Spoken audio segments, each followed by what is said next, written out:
Voilà, nous sommes là pour fêter la victoire de la 13e rente, pour les migrants aussi, pour nous qui avons travaillé, qui travaillons jusqu'à notre retraite ici en Suisse. Et nous avons gagné la bataille avec l'UNIA, POP et toutes ces partis politiques qu'on a soutenus. Et aujourd'hui, nous sommes venus fêter. Merci Augustin Boukala. Beaucoup d'organisations syndicales et politiques du canton. Vous remercier très sincèrement pour l'engagement pour cette initiative. Vous savez ô combien c'est difficile dans ce pays de gagner un tel combat sur des thèmes par ailleurs clivants, comme on le dit souvent, sociaux, économiques, syndicaux. C'est historique le travail que vous avez fait, c'est historique le résultat qu'on a obtenu. J'aimerais vraiment ici remercier, et puis je crois qu'on peut tous s'applaudir pour toute l'activité qu'on a donnée dans notre contexte.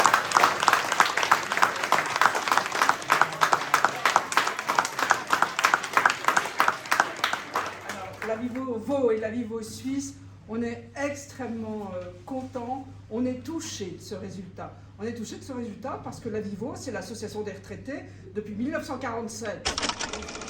De l'argent pour financer des prestations sociales, il n'y a plus d'argent. Par contre, quand il s'agit de trouver des nouvelles astuces pour redonner quelques déductions fiscales pour les ultra riches, comme il le prévoit à nouveau et comme on a pu le lire dans la presse, là, on s'en sort pas trop mal dans ce pays pour trouver de l'argent. Donc aujourd'hui, ce qu'on a pu dire à la population, c'est aussi que maintenant, c'est question de financement d'AVS, de maintien de l'AVS et des questions de choix politiques. Président de la Vivo Vaud, et puis au mois d'avril, il y aura des élections pour la Vivo Suisse et vraisemblablement avec un million, on reprendra la Vivo Suisse. Oui, d'accord. Nous avons suivi tous les résultats et c'est que le combat que nous avons mené, nous avons gagné. Oui, on a gagné. On a gagné. Mais quelle est la part des immigrants, des migrants là? Alors moi je ne peux parler que pour la Vivo. Voilà. Je ne peux pas vous dire dans les 6000 membres qui sont des migrants, mais au fond, on sait que la population vaudoise a une origine migrante. Il y a énormément de migrants qui se sont installés dans le canton de Vaud. Donc moi je pense que la communauté des migrantes, la communauté qui peut voter, elle nous a soutenus, comme nous a soutenu l'ensemble de la population suisse et vaudoise. Et à mon tour, je voudrais remercier du plus profond de mon cœur cette communauté migrante qui nous a voté pour la 13e rente. Mais vous savez, moi, je suis aussi une migrante. Moi, je suis suisse par mariage, je viens de France, j'ai aussi beaucoup voyagé, travaillé en Afrique. Donc, je sais ce que c'est que de migrer, je sais ce que c'est que de s'implanter dans un endroit qui n'est pas le nôtre, je sais ce que c'est les difficultés d'intégration. Alors, mille merci à cette communauté qui a su travailler avec nous. Et bravo. En tout cas, merci. Et les autres combats, j'ai vu quelques représentants ont cité plusieurs combats qui sont dans l'avenir. Nous allons être toujours à vos côtés. Eh bien, on vous remercie parce que des combats on en aura. La LPP, donc les rentes, l'assurance maladie, il y a des problèmes aussi avec le bail à loyer, il y a des problèmes aussi avec les crèches, il y a des problèmes partout. Tous ces combats-là. Les combats du quotidien. Voilà. Et les retraités, on sera à côté de tous les membres qui se battent pour le quotidien. Merci à vous, je suis où je suis. Que représente la 13e rente? La 13e rente AVS, c'est la moindre des choses qu'on peut accorder aux retraités de notre pays qui ont travaillé toute leur vie et qui aujourd'hui doivent, pour certains, recourir aux aides sociales, aux prestations complémentaires, passer leur retraite à l'étranger puisqu'en Suisse ça devient trop cher et finissent dans la pauvreté. Alors moi personnellement, et même quand ils finissent pas dans la pauvreté, ils doivent faire attention à tout ce qu'ils dépensent. Quelqu'un qui a travaillé toute sa vie, c'est inadmissible qu'on lui dise ensuite tu ne peux pas passer ta retraite dans ton pays tranquillement et sereinement, c'est pas possible. Il a donné toute sa vie pour le capital et le capital ne lui rend pas. C'est pour ça que nous, avec la 13e rente, on vient reprendre l'argent des exploiteurs pour la redonner dans la poche de ceux qui ont bossé. Pas seulement pour les retraités d'aujourd'hui, hein. Pour nous aussi. C'est pour nous. Voilà, Moi, en fait, on garantit ce que nous avons à tout payer, nous garantissons aussi notre avenir, quelque part. En votant oui, moi qui ai 23 ans, j'ai voté pour que quand je serai à la retraite, j'aurai une retraite correcte, parce que je sais que je vais la toucher. C'est de l'argent qu'on va cotiser dans ce pot commun qu'est l'AVS.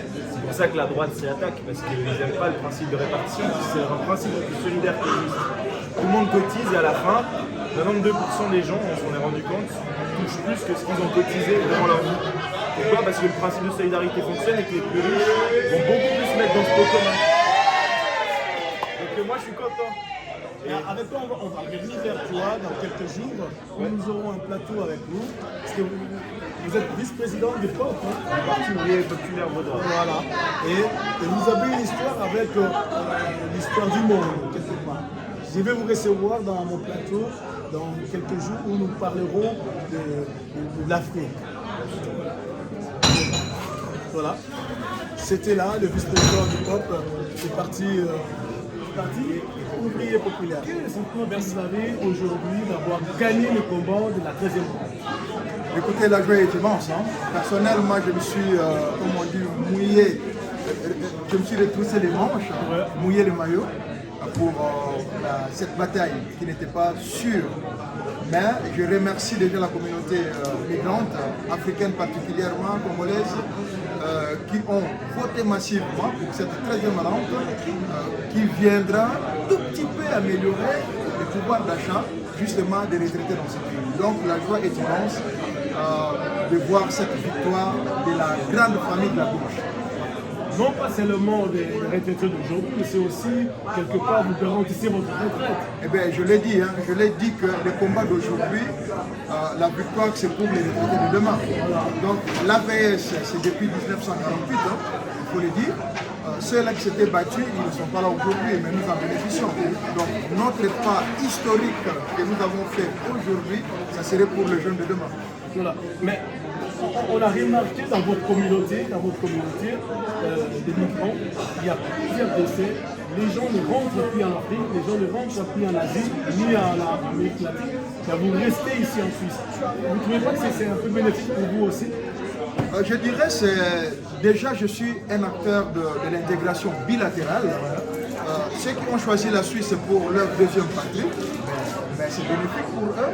Mais en même temps, il faut dire aussi qu'ils ont beaucoup travaillé pour la Suisse. Il y a 10 milliards de francs suisses qui traînent, que les migrants ont laissé, qui traînent encore. Ça serait parmi les combats futurs que nous allons lancer pour voir comment est-ce qu'on peut faire bénéficier justement aux migrants les 10 milliards que les aïeux ou les grands-parents ont laissé dans les caisses suisses. Merci en tout cas, Président Mutamba. Vous êtes président de la communauté congolaise de RENA, je le répète. Nous allons te recevoir prochainement dans notre plateau du sénateur. N'oubliez pas que je suis syndicaliste. Donc voilà. Syndicaliste. Mais dites-moi, la situation dans votre pays, ça se passe comment? Non, la situation n'est pas bonne, raison pour laquelle d'ailleurs au sein de la grande famille de la gauche, nous en profitons pour réseauter, essayer de rendre attentifs, de sensibiliser justement les acteurs politiques à la situation que traverse mon pays, qui est la République démocratique du Congo, qui joue un rôle très important pour l'avenir de la planète, tant sur les questions écologiques, tant sur les avancées technologiques. Donc nous méritons la paix et la considération. Merci. Voilà. Bonjour monsieur. Je me présente, je suis Didier Mido, le communicateur de la communauté congolaise. Quel est le sentiment que vous avez aujourd'hui d'avoir remporté la 13e ronde? C'est une grande satisfaction pour les camarades, les collègues, les salariés qu'on défend au quotidien. On sait ô combien c'est difficile dans ce pays de faire avancer le progrès social. Le Parlement, le Conseil fédéral refusaient toute avancée en matière de retraite. On a au contraire à l'agenda plutôt des démantèlements de ces protections sociales qui sont essentielles. Donc c'est aujourd'hui une extrême satisfaction, une grande reconnaissance aussi à la population qui a suivi et un grand remerciement aussi à la population migrante qui s'est engagée pour cette votation, qui n'a pas toujours pu faire peser le nombre de voix dans l'urne, puisque beaucoup de personnes n'ont pas le droit de vote malheureusement dans notre pays. Mais on le sait, sur les lieux de travail, on a vu beaucoup de gens sont engagés pour que leurs voisins, leurs enfants, qui parfois ont la nationalité suisse, justement, s'engagent pour eux aussi, parce que beaucoup de bénéficiaires, ce seront aussi des migrants, des retraités qui ont largement contribué à la prospérité de notre pays, qui ont contribué aux assurances sociales et qui méritent aussi une protection sociale et une retraite digne. Voilà. Mais parmi les migrants que vous avez comme membres, vous avez entendu parler des Congolais. Oh, vous savez, on a toutes les nationalités. C'est à peu près, voilà, plus de la moitié de nos membres sont des migrants. On fait aucune une différence entre les passeports au défaut des salariés, quelle que soit leur origine. Et parmi eux, il y a des ressortissants de toutes les communautés. Toutes les communautés. Parmi les migrants congolais, vous avez entendu la souffrance des Congolais ces derniers temps. Où vous avez Alors vu, nous, on ne référence pas les problématiques par nationalité. Nous faisons un travail où justement nous reconnaissons à la fin un travailleur est un travailleur, quel que soit son passeport, son origine, sa nationalité. Et pour nous, on se bat pour qu'il ait les mêmes droits en tant que salarié dans notre pays. Et on est loin d'atteindre cet objectif aujourd'hui. On sait la précarité du travail pour beaucoup de travailleurs migrants et on s'engage justement pour l'amélioration de leurs conditions de travail au quotidien. merci, en tout cas, c'était le plateau du grand format du sénateur. Nous allons vous inviter plus tard dans un plateau. Je n'étais pas leader des mouvements féministes en Suisse. J'ai été des tas de choses, mais pas leader des mouvements féministes. Une des leaders, nous reconnaissons. À vous. Bonjour madame. Bonjour. Voilà. On vous a vu ici parmi les gens qui sont fêtés la victoire de la 13e République. Quel est votre sentiment? C'est un moment historique pour la Suisse.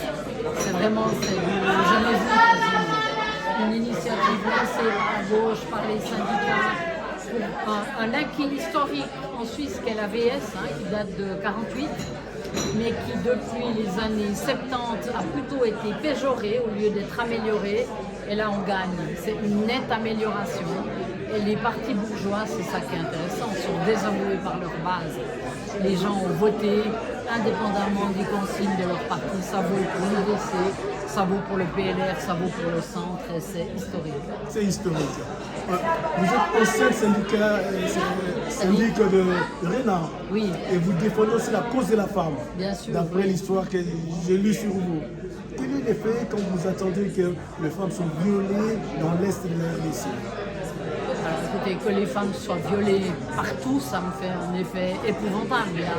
C'est vrai que très souvent, dans toutes les guerres, les femmes font partie des plus fragiles, les femmes et les enfants. Alors c'est dans l'Est de la RDC, vous avez raison de le rappeler, de relever. Je reconnais que c'est un conflit peu connu, relativement ignoré chez nous. Il passe sous second plan, il y a l'Ukraine, il y a Gaza, il y a des tas de choses. Mais le fait que dans ce conflit-là, comme dans d'autres, les femmes font office de butin de guerre et soient violées pour humilier l'adversaire, c'est inimaginable, c'est impensable. Et c'est vrai que ça mérite des condamnations très fortes. Des condamnations très fortes, mais on entend moins parler de cette situation Oui. au niveau des médias occidentaux, au niveau aussi de nos gouvernements ici en Occident. Que pensez-vous de cette attitude-là? Écoutez, c'est vrai que les médias, vous avez vu, vous voyez que c'est compliqué les médias. Dans la guerre de Gaza, qui touche beaucoup de monde et qui est très débattue, ils ont très souvent une option assez unilatérale. Bon, ça change un peu. Et vous avez raison que ce qui se passe en Afrique noire est peu connu et peu médiatisé. Je crois que c'est aux forces progressistes congolaises, africaines, aux forces progressistes suisses aussi d'en parler. Mais je crois que c'est un travail à faire, que l'on doit faire tous ensemble parce qu'il y a des tas de sujets qui sont maltraités, disons, par les médias.